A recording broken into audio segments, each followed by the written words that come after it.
to have in our virtual studio today Jack Craven. And he is the author of Aliveness Mindset, Lead and Live with More Passion, Purpose, and Joy. And who in our audience couldn't want those things in their life? Passion, purpose, joy. But let me tell you a little bit about Jack before we dig into today's episode. And he is a trial lawyer. That doesn't make him necessarily friendly to a lot of folks in the audience, but he has a diverse background as a trial lawyer, a seasoned CEO, a longtime member of the Young Presidents Organization, mindset author, distinguished executive coach, and C-suite team facilitator. Jack has spent the last 9 years leading countless CEOs in their suite teams into more fulfilling, authentic lives. And I know that's a passion of mine, based on my last book on working and living with integrity. And what he's found over the past decade, Jack, and you'll be able to explain more of this, is that he says that executives, CEOs, aren't necessarily satisfied with their lives, but feel guilty asking for more because they know they are privileged and blessed. Through his living all in philosophy, he's helped leaders and their companies reach the pinnacle of their potential. He aids leaders in honing their effectiveness and fulfillment by pinpointing drivers, strengths, and blind spots, and helps them to discover deeper purpose, joy, and happiness in their lives. Jack seamlessly blends his experience with neuroscience-based practices and insights from the Enneagram personality system to facilitate transformative coaching results. Just a little more about Jack, again, before we launch into our episode. He's been an active member and one of only 125 certified facilitators worldwide for the Young Presidents Organization, the world's leading community for chief executives, giving him a profound understanding of contemporary leadership dynamics. Prior to his work with executive leadership, Jack was CEO of his family's business, Craven Closeouts, for nearly 2 decades. He began his career as a trial lawyer with the Chicago State Attorney's Office and then moved into private practice. To help executives become fully immersed in their aliveness, it's a great word, and live their best professional and personal lives, in April 2024, so just so recently, he launched his book, Aliveness Mindset, Lead and Live with More Passion, Purpose, and Joy, with publisher Forefront Books. Jack, again, he received his JD from the Chicago-Kent College of Law, Illinois Institute of Technology, and a BA in Political Science, Criminal Justice from Indiana University in Bloomington. So, Jack, welcome to the People Dividend. As I said, I'm just thrilled to have you here. Such a great background, diverse background. But why don't you say a little bit about yourself to our audience? Well, I just want to say first, thank you for the opportunity for allowing me to share something that's very important to me in my life. And I've always been a person who's been led by his passions. And it's interesting, depending on the person, they could either say I'm a passionate person or an intense person. And I think I'm both. And I'm also aware of when I lose the passion, if I don't have the passion, there's something within me that drives me to take on something new, that I don't want to be doing things that no longer provide me the passion and the drive, because that's such an important part of me. And that really is part of the shift in my careers. I enjoyed law for about 5 years. Actually, I left after 5 years. I enjoyed it for about 4. I ran the business for over 2 decades, and I really probably pushed myself, because it was a family business and a legacy company, beyond the time when I really had the passion there too. And I was really fortunate that as I was doing my own work about how to be a better leader, that I realized that what I really wanted to do was help other leaders having similar challenges to myself.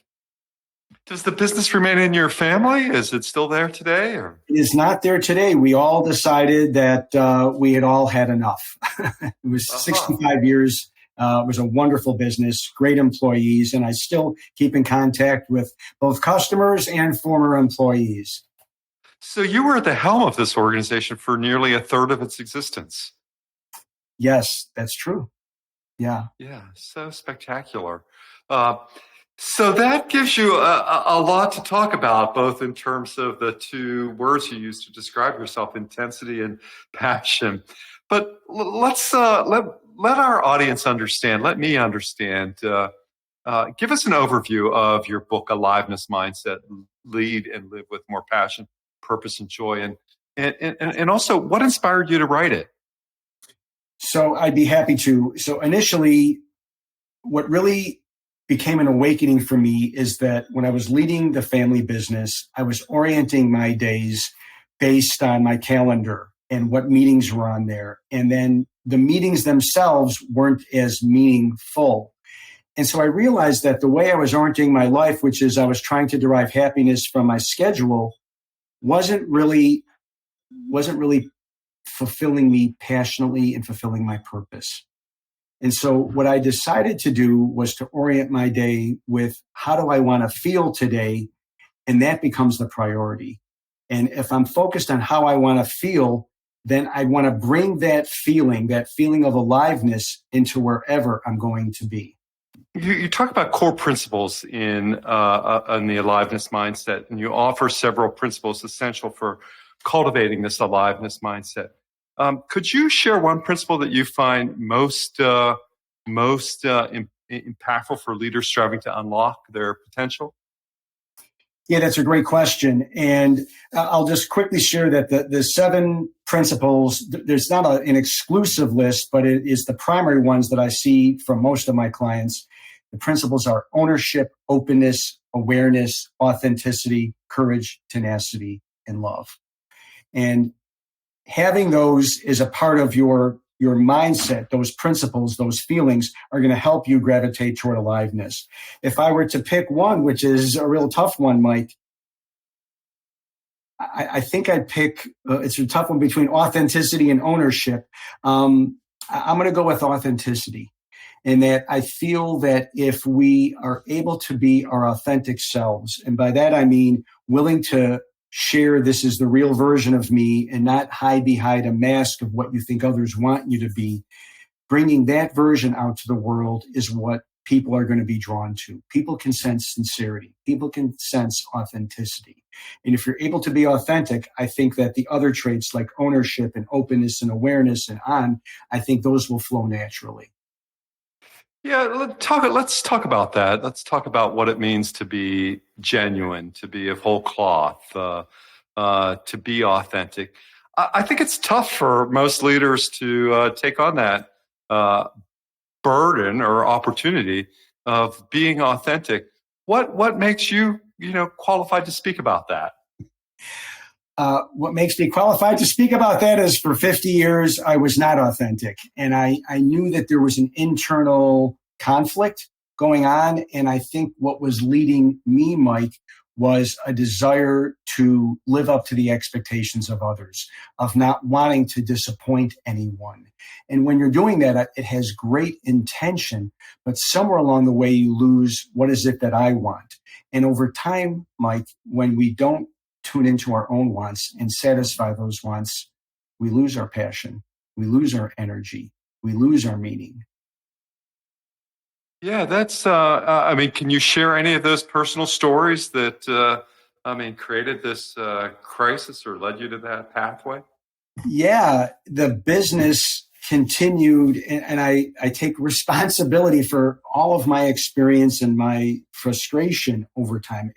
The business was great for a long time, both financially successful and joy and all of that.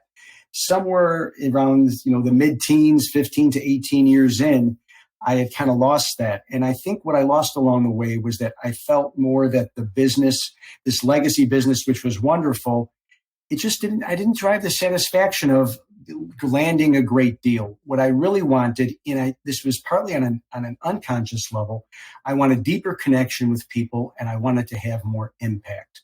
And so that was something that I learned that I wanted, and I didn't know how to get what I wanted. So it was really having the courage to decide, do I have to run this business forever? It became kind of feeling like a prison, and I created that experience I want to live the remaining years of my life doing something that I'm passionate about, having that impact, and really seeing the difference that I can make with others. Certainly, as a chief executive officer of the firm, you did have a deep impact on a lot of people. You affected the livelihoods of people. You were probably one of the most talked about people at employees' dinner tables. Everybody watches the CEO, what he or she does or what they do. Yes. So yeah, say some more about that. Yes, I did have impact. You're absolutely right. And I think one of the things that I've discovered is just because something satisfies you at one time, we evolve. And so there was a desire to have a different kind of impact in a different way, to use tools that I've gained really throughout my lives. And that means that my life as an attorney, and certainly asking probing questions, comes in pretty handy in my current job, and understanding the challenges of leaders. So I would say that in a sense, it's using my crystallized intelligence, to use Arthur C. Brooks's words, which is, noticing patterns that I've made over the lifetime, using traits in a new way, and synthesizing all of these. That really was fulfilling. It was a new challenge that I was seeking, and I wanted to do it on my terms and with my brand. Well, that's just so amazing. And, I would imagine there are many people who are listening today, who feel this inability to express themselves genuinely, to express themselves authentically at work, to bring more of who they are to what they do. And certainly, we always think about the CEO as the person who has all the trappings of success, the person who holds dominion over a lot of resources. And you're saying maybe that's not true. Well, I think there's an and there. Okay. The and is you do have a lot of say in where the company's going and who to hire, and who maybe doesn't make a fit for the company anymore. And with that too, and this is certainly, I shared part of my story in the book, with that comes the stress of the responsibility of keeping a business going and all the lives that are dependent on you. So with all of the great things that you shared, I can also tell you that waking up at 3:00 in the morning with a knot in my stomach and feeling the stress of the business, that was also a part of it. And that was also a toll. And so it's all part of it. The good, all of it is encompassed in being a CEO. Yeah, so true. And, let's think about some of this in terms of the challenges that in cultivating aliveness, about implementing the aliveness mindset across an organization. I have to imagine it's no small feat to do that. What was the significant challenge that you faced while trying to promote this mindset within a team or within Craven? Or did this understanding come a little bit later, or certainly in your work with CEOs today?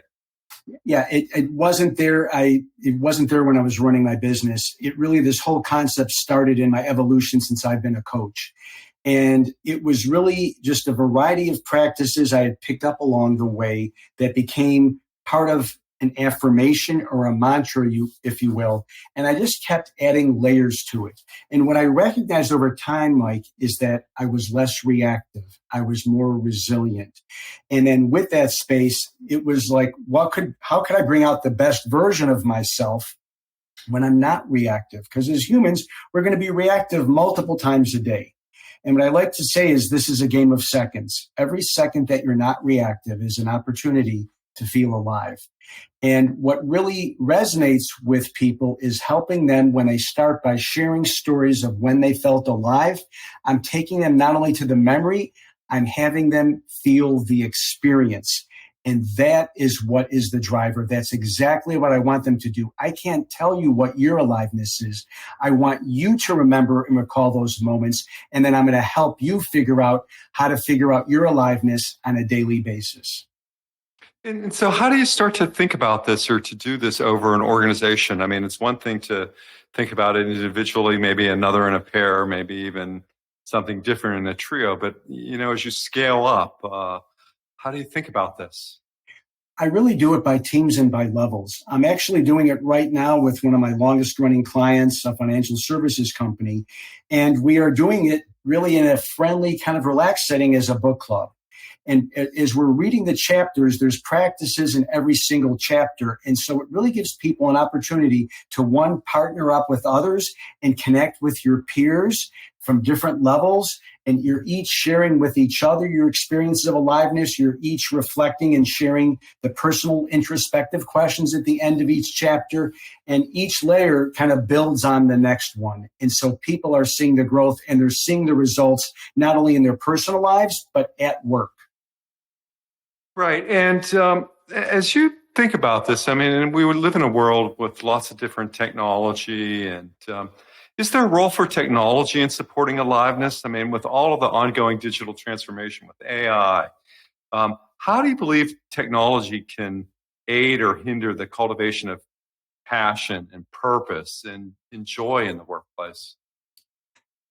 Oh, that's a great question. I think that there certainly is a lot that can be harmful to the workplace. As I'm thinking about how it could be helpful, one of the first things that's coming up for me is it's a basic form of technology, but it's just reminding yourself on your phone throughout the day to remember, how can I feel alive today? What are my anchoring mindsets? And just very briefly, your anchoring mindsets are your daily affirmations that you've created to help you feel more alive. I would say another thing you can do with technology is I'm a visual person, so I really encourage people as they're making a daily practice to pull together images of themselves when they're feeling alive, whether it's with family, significant others, running a race, traveling. And so that's another way that technology can help, is that you can just set reminders to look at these images of yourself throughout the day when you're feeling alive. Yeah, it's something to think about. I often, in my work as an executive coach, I have a lot of my clients to draw self-portraits. It's a way of that.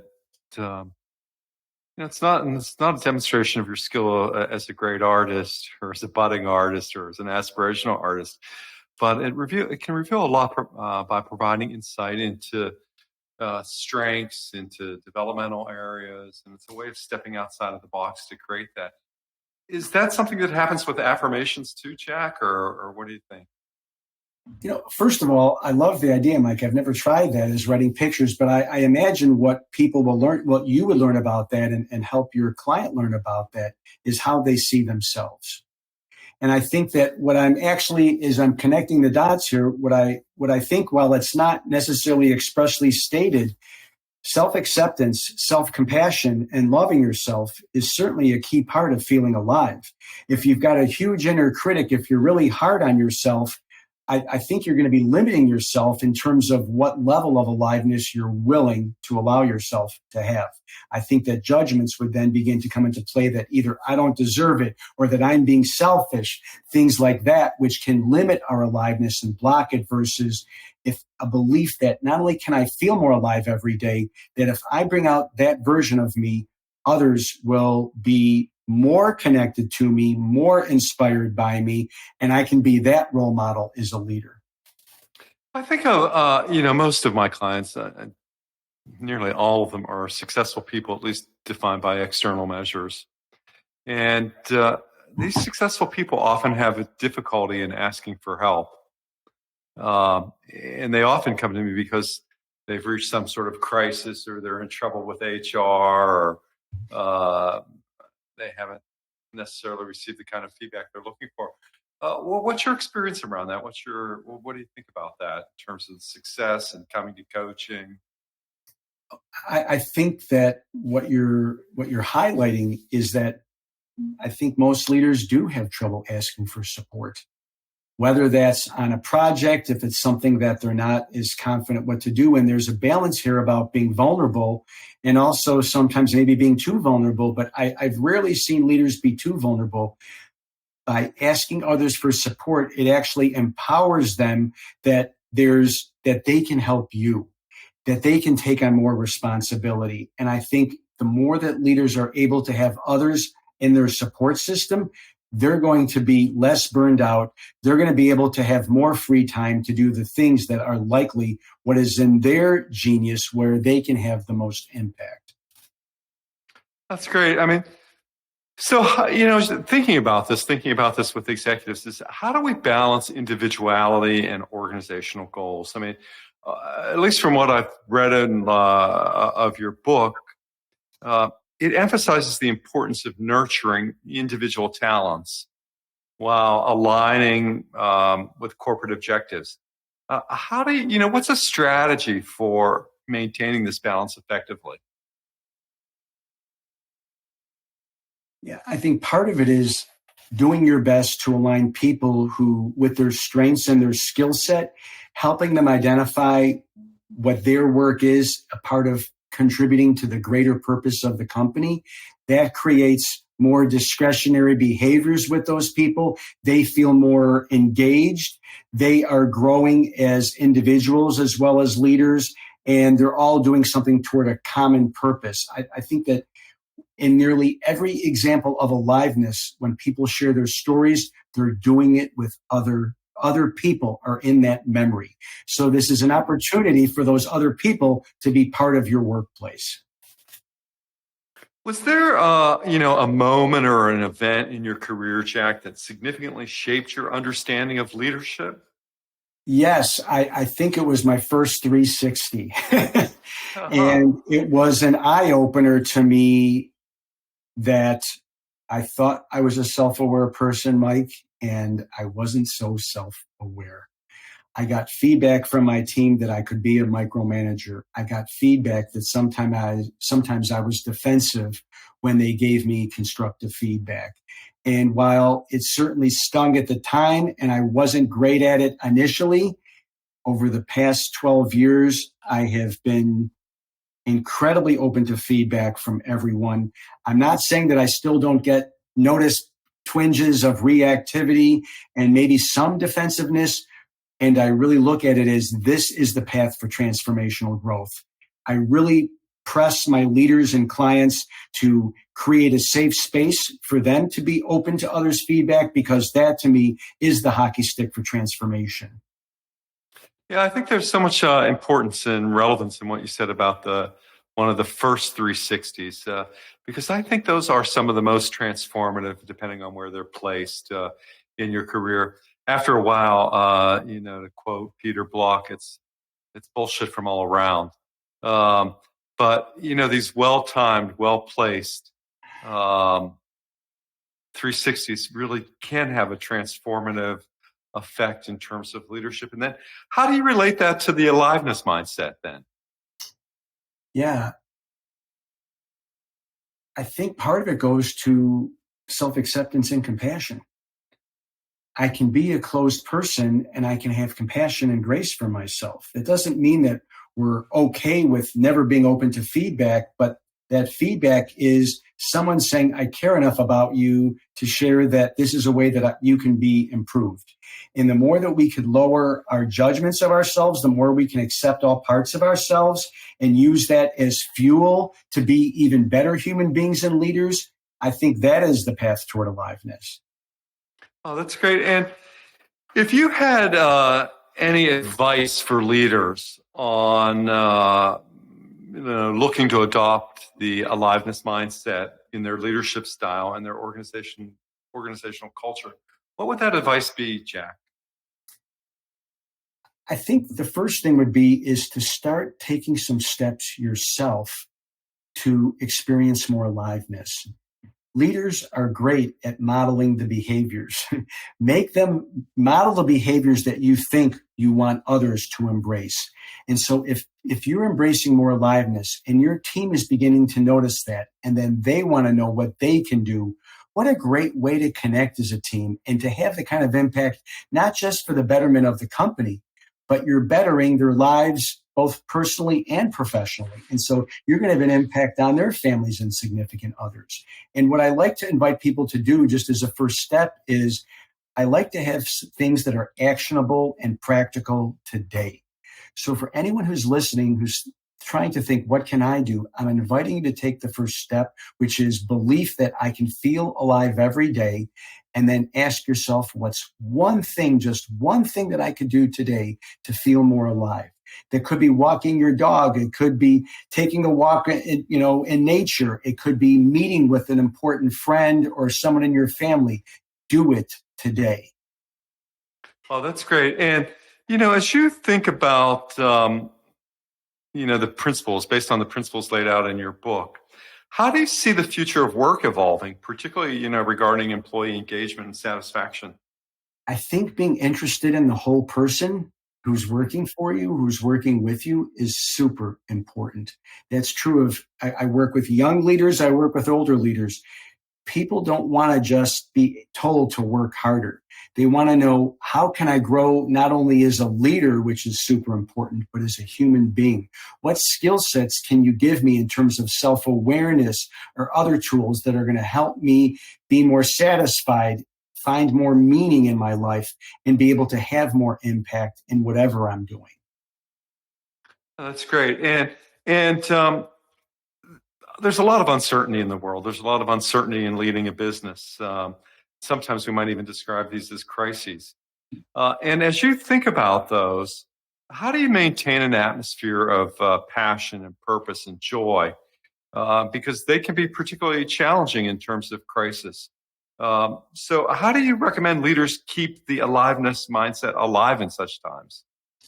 I don't want people to think that we're going to be happy and running around all the time when we experience aliveness mindset. What I am advocating for is to embrace whatever's there, including your emotions. So, in the uncertainty of which there is a lot of out there, I'm inviting you to feel your fear or your sadness or your anger. And by doing that, it creates some space for what is within my control. Where can I find joy? And I'm thinking about a book by Norman Lear, who's a famous, writer and director from the 1970s of major sitcoms. And he wrote a book called Even This I Get to Experience. I think it's a beautiful way of expressing, if the way to embrace life means there's going to be death, there's going to be challenges, there's going to be tragedies, and yet we're lucky to still be alive for another day. That's great. And, if our listeners wanted to get in touch with you, what's the best way to do that, Jack? What are the best ways to be in touch with you? Thank you. My website is very simple, jackcraven.com, Craven. My email is also pretty simple, jack@jackcraven.com. My biggest presence is my website and my LinkedIn page. Oh, that's great. And we'll have all of that in the show notes. It'll be included there. And I have one last question, which is, you talked about affirmations, but could you share a personal habit or practice that helps you stay true to the aliveness mindset, both in personal and professional life? Happy to. And this is really how this whole practice started. I am a perfectionist by nature, and that perfectionism caused me to be a demanding leader where the feedback was, it's never good enough for you, Jack. And that really stung, and I could see how it's true. And the thing about self-compassion is we don't lower our standards. We just become more understanding when things aren't perfect. My practice started with the opposite of being perfect is to have a playful mindset. So I have four words for my daily mindset. The first is play. The second is connect with others on a deep level, on a heart level. Learn and grow, both me and them. We're here to learn and grow whatever happens today. And I'm doing that with you, Mike, as we're talking for this day. And then the final thing is I want to have impact. And when I think about those things, I tend to relax. I'm not as rigid. I connect with people on a deep level. And yet my mindset is to go big and go bold because I want to have impact. I want to be memorable. It's a great way of thinking about it. Play, connect, learn and grow, impact. Jack Craven, it's been great to have you as a guest on The People Dividend. I encourage everyone to go out to Amazon, look at Aliveness Mindset, lead and live with more passion, purpose, and joy. And not only look at it, but buy it. Lots of great endorsements for this book, Chip Conley, Marshall Goldsmith, and many others. So, Jack, once again, thanks for being a guest. It's been a delight. My pleasure. Same here, Mike. Really, just great. Thank you for the opportunity. Yeah, and until the next episode of The People Dividend, stay well.